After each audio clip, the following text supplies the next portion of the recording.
আমি যখন ট্রাইব্যুনালে আমি দায় করতে যাই, অভিযোগ দিতে যাই, তামিম আমাকে বলে তোমার ভাই কি করতো, কোন দলের সাথে জড়িত ছিল। আমি বলতাম আমার ভাই বিএনপি করতো, আমার ভাইয়ের পোস্টেড রানিং পোস্টেড নেতা ছিল, তা আমি বিএনপি করি। এই কথা বলার কারণে উনি আমার মামলাটা নাই। আমার ভাই একজন বিএনপি আদর্শ সৈনিক ছিলেন এবং কর্মী ছিলেন। ঢাকা উত্তর মহানগর তেজগাঁ শিল্পনগর 24 নং ওয়ার্ডের যুগ্ম আহ্বায়ক ছিলেন এবং আমি বাংলাদেশ জাতীয়তাবাদী ছাত্র দলের একজন সৈনিক ছিলাম। আমি 2012 থেকে বিএনপি করি। আমার ভাই এবং আমরা বিএনপি করার কারণে আমাদের গ্রাম থেকে, দেশ থেকে আমাদের তাড়িয়ে দেওয়া হয়েছিল।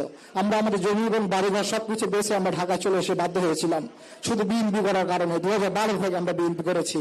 আমার ভাইকে আমার সামনে, চোখের সামনে নির্মমভাবে মাথায় গুলি করে হত্যা করা হয়। 5 আগস্ট আমার ভাইকে বাইপাইল আশুলিয়া থানার সামনে মাথায় গুলি করে শহীদ করা হয়। তো আসলে কতটা কষ্টকর এবং কতটা দুঃখের বিষয় যে আপনারা এটা বলতে পারবেন না। আমার ভাইকে আমার সামনে করে হত্যা করা হয়েছে। কিন্তু আমি যখন একটা কথা বলতে চাই আপনার, আমি জনাব তারেক রহমান স্যার আমাদের সামনে বসে আছেন, আমি ওনাকে একটা বিচার দিতে চাই। আমি কিছুদিন আগে না, প্রায় 2 মাস আগে আমি আন্তর্জাতিক অপরাধ ট্রাইব্যুনালে একটা মামলা করতে গিয়েছিলাম, আমার ভাইয়ের মামলা করতে গিয়েছিলাম। তখন আপনারা জানেন আপনাদের প্রসিকিউটর ট্রাইব্যুনালের যে অ্যাডমিন তামিম আমাকে জিজ্ঞেস করে কথা বললে আপনি এতদিন মামলা করেন। আমি বললাম আমি মামলা অনেক আগে করছি, 20 আগস্ট আমার ভাই 5 আগস্টে শহীদ হয়েছে, আমি 20 আগস্টে মামলা করেছি ঢাকা চিফ জুডিশিয়াল ম্যাজিস্ট্রেট কোর্টে। এবং আমি যখন ট্রাইব্যুনালে আমি দায় করতে যাই, অভিযোগ দিতে যাই, তামিম আমাকে বলে তোমার ভাই কি করতো, কোন দলের সাথে জড়িত ছিল।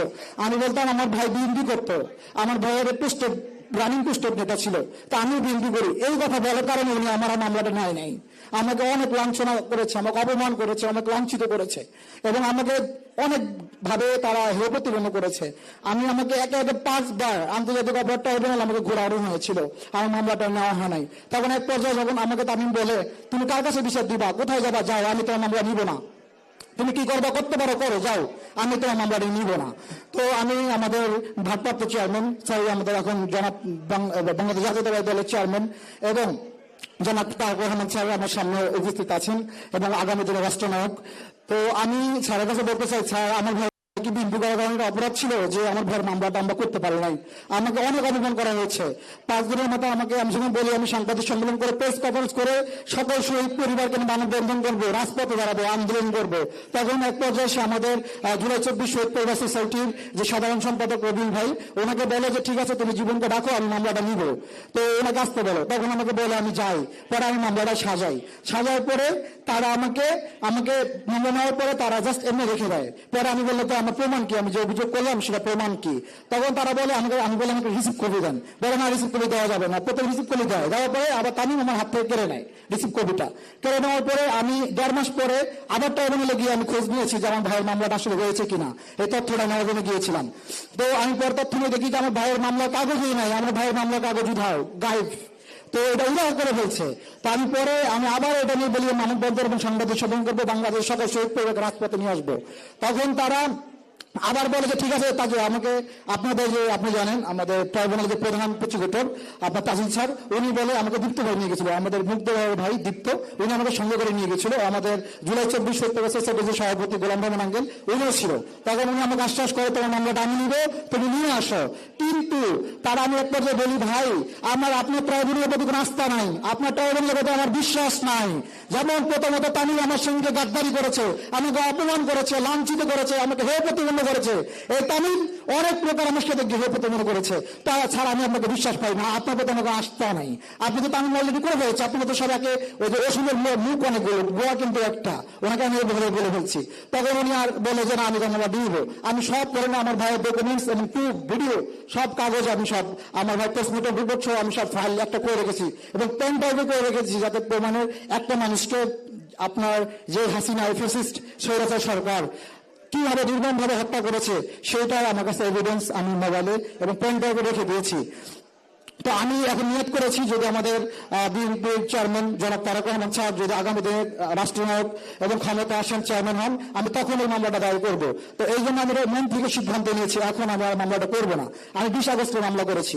কিন্তু আমি আর একটা দুঃখের সঙ্গে বলতে হয়, আমাদের চেয়ারম্যান সাহেব বসে আছেন, স্যারের কাছে আমার অনুরোধ থাকবে এই জুলাইয়ের যে আকাঙ্ক্ষা হাদিবের যে আকাঙ্ক্ষা, জুলাই যে সকল শহীদ এবং আহত জুলাইয়ের যে আকাঙ্ক্ষা, ইনসাফের বাংলাদেশ এবং ন্যায় নীতি পরায়ণের বাংলাদেশ যেন জুলাই সনদ এবং ঘোষণা জুলাই সনদ এবং ঘোষণাপত্র যেন বাস্তবায়ন করা হয় এবং শহীদদের এবং আহত পরিবারকে কোনো প্রকার যেন হেয় প্রতিবন্ধের শিকার না হতে হয়। কোনো শহীদ এবং আহতদের কোনো প্রকার তাদেরকে কোনো ট্যাগ, আহত এবং শহীদ এবং কোনো ট্যাগ, হেয় প্রতিপন্ন, লাঞ্ছনা যেন না করা হয়। এবং আমি বলতে চাই, অনেক আহত আমাদের ভাইয়েরা আছে, তাদের চিকিৎসা হচ্ছে না, টাকার অর্থের অভাবে। এই ইন্টারিম সরকার ব্যর্থ। এই ইন্টারিম সরকারে যারা এখন আছে আপনারা, তারা সবাই ব্যর্থ। এনারা এখন পর্যন্ত এই 1.5 বছরে একটা শহীদ হত্যার বিচার দৃশ্যমান করতে পারে নাই। এই 1.5 বছরে তারা শুধু লুটপাট এবং তাদের পকেট বাণিজ্য করে আসতেছে এবং করতেছে। আমরা এই ইন্টারিম সরকারকে শহীদ পরিবার পক্ষ থেকে ধিক্কার জানাই। আমরা শহীদ পরিবার আহতদের আমি তাকে বয়কট করেছি। যে সরকার, যে ইন্টারিম সরকার, যে গণ অভ্যুত্থান শহীদ এবং আহত জুলাই রক্তের উপর তারা এই চেয়ারে বসেছে এবং এসেছে, আপনারা তাদের কোন প্রকার এই বাংলাদেশের গণ অভ্যুত্থানে তাদের এই সরকার আসার এবং তাদের এই জায়গায় বসা তাদের কোনো যোগ্যতা ছিল না। আসিফ নজরুল স্যারকে বলতে চাই, আপনি কোথায় ছিলেন? আপনি আপনার নিজের জায়গায় কোথায় ছিল সেটা চিন্তা করেন। আপনি এই জায়গায় আসতে পারতেন না। এই যে আপনাদের ছাত্র উপদেষ্টা, 3 উপদেষ্টা সংসদে গিয়েছিল, তারা যে এই বললো যে শহীদ এবং আহতের ছাত্র গণঅভ্যুত্থানে মেন্টর দিয়ে তারা যে সংসদে গিয়েছিল, তারা শহীদ এবং আহত যারা কি করতে পেরেছে এবং কি করেছে? তারা কিছুই করে নাই। তাদের ভোগ বিলাসিতা এবং তাদের পকেট বাণিজ্য করার জন্য তারা এই সংসদে এসেছিল। আমাদের শহীদদের জন্য পরে কিছু তারা দৃশ্যমান করতে পারে নাই। তারা হচ্ছে গাদ্দার। আমি বলেছি এর আগে ডাকসু ভবনে গিয়ে বলেছিলাম, একটা ভিডিওর মধ্যে অনেক সাংবাদিক আপনার ভিডিও করেছেন, আমি বলেছিলাম জুলাই এই গণ অভ্যুত্থানে আপনার জুলাই গাদ্দার যদি চিনতে চান, সেই সার্জিসকে চিনে আসেন, এই নাসিরকে চিনে আসেন, এই আপনার হাসান মাহমুদ ভাই ভালো ছিল। তো আপনি এই 3 উপদেষ্টা মাহফুজ, আসিফ মাহমুদ ভুঁইয়া এবং আপনার হচ্ছে এখন এনসিপি সম্ভবত সভাপতি আহ্বায়ক, এটা হচ্ছে ভুঁইয়া ভণ্ড জুলাই গণ অভ্যুত্থান গাদ্দার। তো আমি এটা বলতে চাই, তারা আপনারা আমাদের শহীদদের জন্য কিছু করতে পারেন নাই। আমাদের দয়া করে শহীদ পরিবারটা একার দিবেন না, শহীদ পরিবার আহতদের নাম বিক্রি করবেন না। আপনারা দয়া করে আমাদের শহীদদের নাম ইউজ করবেন না। এবং আরেকটা আমার স্যারের কাছে বলতে চাই, স্যার আপনি যদি ক্ষমতা আসেন, দয়া করে মনে প্রাণে চাই আপনি বাংলাদেশের আগামী দিনের ক্ষমতা আসেন, স্যারের কাছে অনুরোধ থাকবে, স্যার আপনি আমাদের বাংলাদেশ সকল শহীদদের হত্যা দৃশ্যমান করবেন। এবং আপনি দেখেছেন যে শাপলার যে কি পরিমাণ আপনার শাপলা চত্বরে যে নির্মমতা ঘটনা ঘটেছিল, আপনার হাফেজদের কিভাবে নির্মমভাবে হত্যা করেছে, সেটা যেন দ্রুত হত্যার বিচার করা হয়। এবং আপনারা দেখেছেন এবং জানেন আপনারা পিলখানা হত্যা, এটার জন্য সকল শহীদ পরিবার তারা যেন তাদের ন্যায্য হত্যার বিচারটুকু পায় এবং জুলাই গণ অভ্যুত্থানে যেন শহীদের সকল হত্যার বিচার পাবেন দৃশ্যমান হয়। এবং ধন্যবাদ জানাই, আমি স্যারের কাছে একটা অনুরোধ জানাই যে ভোট, আপনারা সবাই জানেন বাংলাদেশে একই দিনে 2টা নির্বাচন হবে, 12 ফেব্রুয়ারি, জাতীয় নির্বাচন এবং গণভোট। আমি বাংলাদেশের সকল দেশ এবং বাসীকে জানাতে চাই, আপনারা অবশ্যই ভোট দিতে আসবেন এবং আপনারা আপনাদের যোগ্য প্রার্থীকে ভোট দিবেন। দেশ যারা আগামী দিনের জন্য সৎ এবং যোগ্য ব্যক্তি, তাকে ভোট দিবেন এবং আপনারা অবশ্যই গণভোটে ভোট দিবেন এবং হ্যাঁ জয়যুক্ত করবেন। এবং বাংলাদেশ জাতীয়তাবাদী দলের চেয়ারম্যান জনাব তারেক রহমান স্যারকে আছে, এখানে আমার উপস্থিত বসা আছে, স্যারকে আমি অনুরোধ করে এবং বিনোদভাবে জানাবো, স্যার আপনি আপনার দল থেকে নির্দেশনা দিয়ে দিবেন যে গণভোটের পক্ষে বাংলাদেশের সকল শ্রেণীর মত বিমত সব ভুলে গিয়ে বাংলাদেশ সকল রাজনৈতিক দল তারা যেন সবাই হ্যাঁ ভোটের পক্ষে প্রচার প্রচারণা চালায় এবং জুলাই ঘোষণাপত্র যেন বাস্তবায়ন হয় হ্যাঁ ভোটের মাধ্যমে। তো আমি চাই হ্যাঁ ভোট এবং জুলাই বাস্তবায়ন হোক। ধন্যবাদ। আসসালামু আলাইকুম রহমতুল্লাহ। বাংলাদেশ জিন্দাবাদ। তারেক রহমান জিন্দাবাদ। বেগম খালেদা জিয়া অমর হোক। বাংলায় আমাদের সাবেক রাষ্ট্রপতি জিয়াউর রহমান অমর হোক। ধন্যবাদ। আসসালামু আলাইকুম। ধন্যবাদ।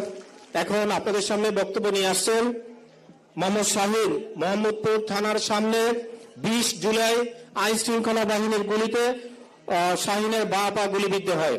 এখন আপনাদের সামনে বক্তব্য রাখবেন মোহাম্মদ শাহিন।